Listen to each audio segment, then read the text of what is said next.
Okay, good afternoon. We are over at MarineMax in St. Petersburg and get to do something interesting today. Working on this pirate ship, which is named Royal Conquest. And what's cool about this boat, it's obviously out of the water for some work, but it is a wood hull. Everything is inside is made out of wood. So this is kind of cool. I'll show you inside on the stringers once we get down below. But doing some fuel tank work, have to get the fuel out. We're going to store it for them, then pump it back in next week. But I'm going to take a quick tour of this pirate ship. All right, anyone scared of heights, this is not the job for you. But let's step aboard here and see what we got going on. Full mast, spar, crow's nest up there. We got to have the pirate's bar station and drive from up there. Currently cleaning out the fuel tank down below this deck here. So I see this ship out in the harbor all the time, and they give tours. It's great for the kids. They've got a cannon that they fire off upstairs, obviously the bar, and this is the enclosed area, and even a little deck out back, which is cool. Oh, it's locked down here, but little deck out the back side there, and you can see on the inside, very very pirate-like in here. So we got pictures of the pirates. And if you're looking for something fun to do in the Clearwater St. Pete area, take a tour on the pirate ship, take you around on the intercoastal, take you in the bay. They've got sunset cruises, all kinds of fun things to do on this pirate ship. Okay, we're gonna go up to the top deck real quick, see what we got going on up here.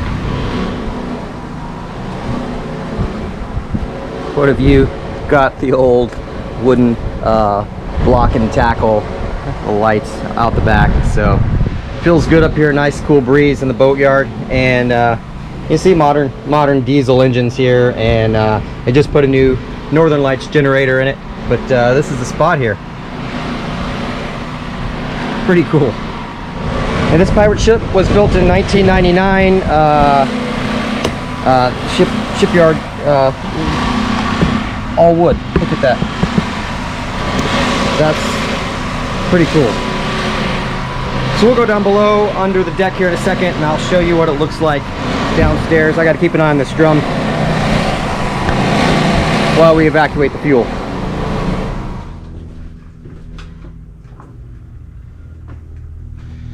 Let's see what all I got going on here. Oh, mixing board. Got the old school iPod? No, MP3 player. Oh yeah, they were ready for a party in here. So let's go down below real quick. Man, should have brought my light, but you can see the transom's all wood, all the stringers are wood.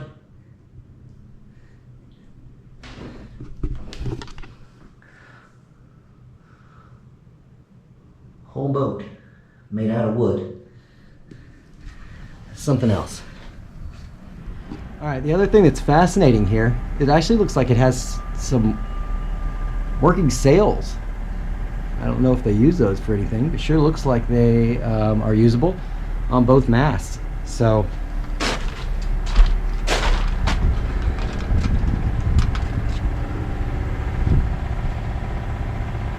pretty cool. So that's all I have for you on this pirate ship. It's 4 o'clock. They are closing up this boatyard, and I need to get out of here. But anyway, I see this pirate ship out on the water all the time, so it's so cool to actually be on it, work on it, see the insides of it. They're getting some engine work. Looks like some the skeg getting replaced, propellers are off, so obviously getting a bottom job at the same time. So I'll be back over here in a couple days when they're done with the tank, welding it, getting it fixed, pump the fuel back in, and send this pirate ship back out on the water. That's all I got for today, and check in next time.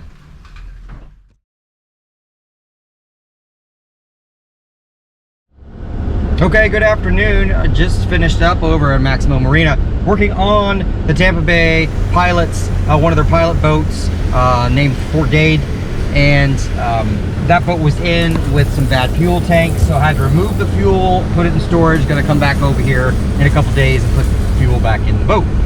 But pretty cool. I did film it, and then they checked back with their management, and they don't want anything posted online of the boat for security reasons. Once I thought about that, that makes perfect sense. The security of the Port of Tampa, yeah, they're not going to want intimate details about their pilot boats broadcast on YouTube, unfortunately. But I did ask, so just quick shots of the outside. Learned a lot about how the pilots worked and what they charge. Some of these cruise ships, they're paying $10,000 per pass, so $20,000 in and out just to the Tampa Bay Pilots. Those boats, it's very cool. They're huge boats, built like tanks. They told me they're running through 600-700 gallons of diesel per day just on that one boat. And those Caterpillar diesel engines have a ton of hours on them. And anyway, good guys, cool to meet them. I learned a lot today, and sorry I didn't have more video of it, but that makes sense. So all I have for today, and we'll check back on the next one.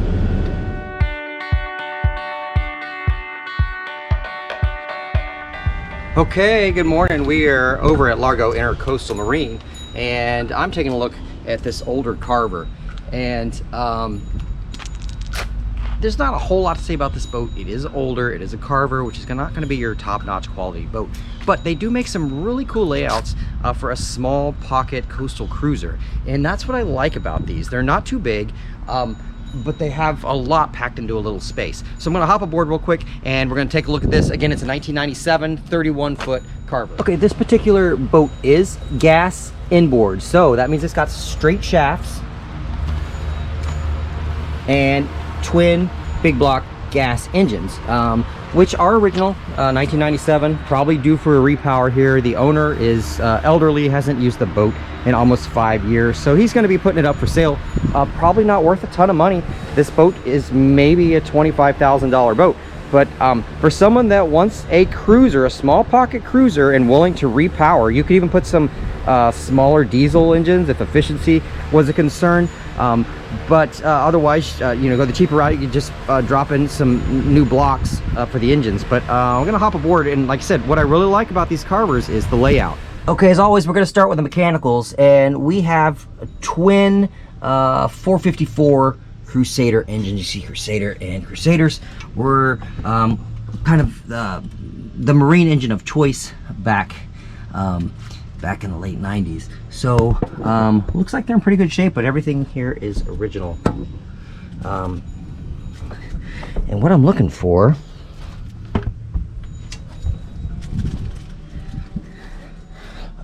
I was trying to see where the generator was, but I don't see a generator. Maybe that generator is forward. I can't imagine this boat does not have a generator, but maybe not. So we'll go check down below. And one of the cool things on these small cruisers, I call them pocket cruisers, is you got this aft deck space here. You can put some chairs, hang out, and then this one has basically what we would call a fly bridge. I'll take off my shoes here going up. And we got full width seating here to drive. And then look at this, another seat up front. And plexiglass windshield, but you're up high, so the spray is going to, for the most part, stay down below. You're not going to be getting wet up here. And we've got the seating here set up for a bimini top, and then another seating here. I mean, you could easily seat 7 people up here comfortably, and I really like that. That's great, being able to drive from the fly bridge. So we're going to go back down and we'll check out what's inside.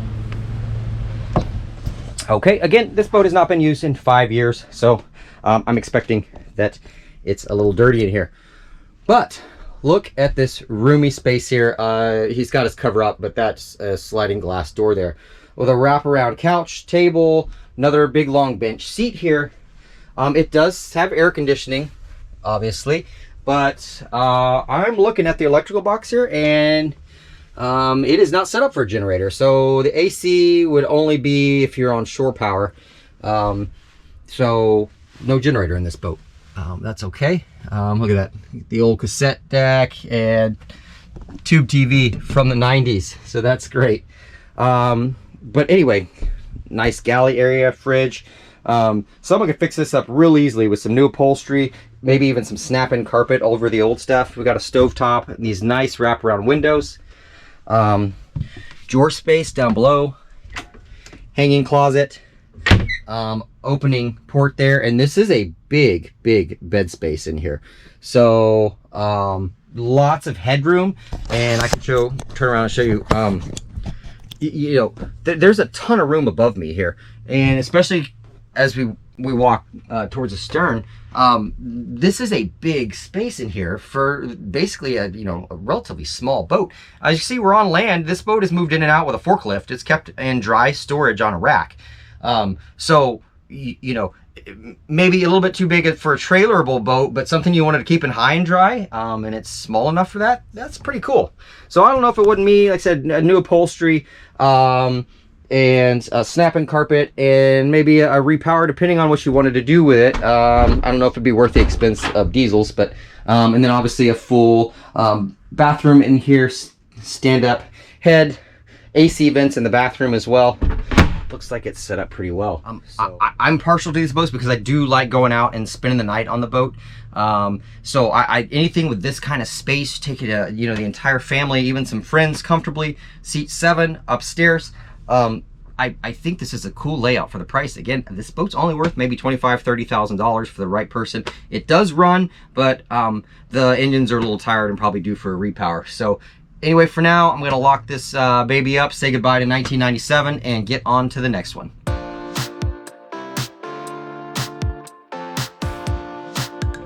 All right, good afternoon. I am here in Apollo Beach, and I've got this beautiful 34-foot MainShip trawler. The owner, Bill, has graciously allowed me to take a video, so I'm gonna walk aboard here and see what it looks like. And then you'll see the Yanmar ahead of you. Yeah, the trusty Yanmar, and this is a turbo diesel, single screw. Very cool. And then two 8Ds. Okay, that's your generator. It was a pretty decent sized engine room. It's well lit, and yeah, all right, stepping aboard here, and got Bill. He's let me take a look. He's working on everything. But this is the 34 2007 2005 34T. 34T. Okay, so what's the beam on this boat? 14.2. 14.2. Okay. And the length overall is 38 plus a couple inches. So typical trawler layout here, but this is great. You got the door here. See what you're doing. And Bill was telling me one of the cool things about this boat: single screw, but it has both a bow and stern thruster. So he just pulls up to the dock. You're welcome to go down, just don't trip and fall. That's why I'm working down in there. So what's going on down below? Here you're working I had to move shower sump and the bilge pump and the bilge pump switch. Okay, so you do have propane on board. Have propane on board, have a grill up on the fly bridge, have microwave, and then an oven, countertop oven there. And freshwater tank up here. Freshwater tank is back in the lazarette, or actually the engine room. Oh, okay. What's this one up here? Is that a waste tank? That's the black water. Oh, okay.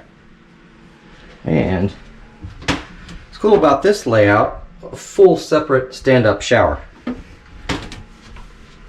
Yeah, I had some friends that took a look at this, and they were really impressed with the head. They said the shower and the head is bigger than they get on, expensive. That's the money right there. And this beautiful covered deck out back.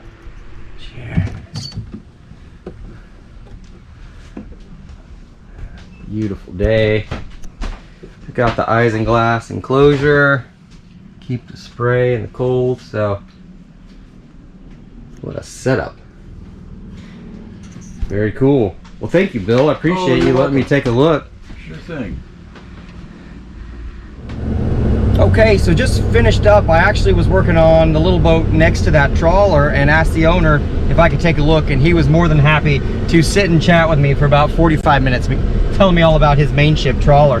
And those are really cool boats. They're slow.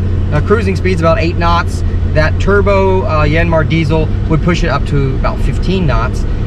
but you know, you're really going to start using fuel if you're going that fast. But it's a cool little boat, air conditioned, you know, walk-in shower, full kitchen, comfortable, solid, well built, economical. And that's you know, as long as you're not in a hurry, those trawlers are fantastic, especially if you're retired and got a lot of time on your hands and can take a couple days to hop everywhere you need to go. So that was very kind of him, and it is Friday afternoon. I am headed home, and that is all I have for this episode. We'll catch you next time.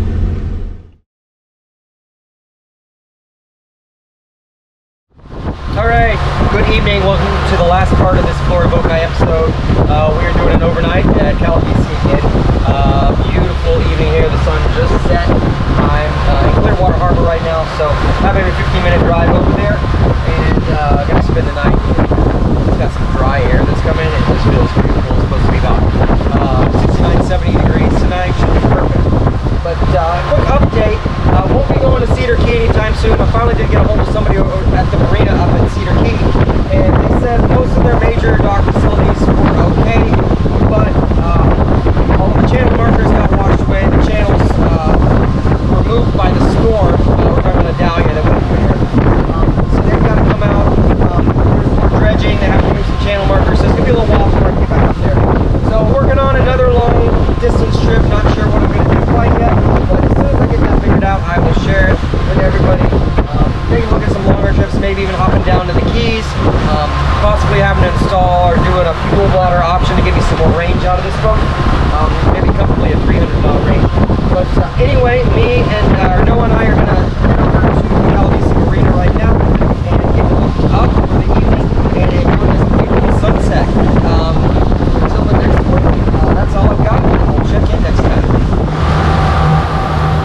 So I will follow up. We did not time this too well. The sun is now down. It is completely dark out here. Luckily, I've got some charts. The marker is flashing in front of me, and I do have radar. So hopefully we're in the channel, and we'll get to Calavisi here shortly. But as of right now, I mean, I do have a little bit of a moon, but in general, I cannot see a thing. So it is nice to have that. The radar is definitely paying off right now, and it's so nice to be able to see the channel markers on radar and have an idea where you're at. So hopefully get to the slip here shortly.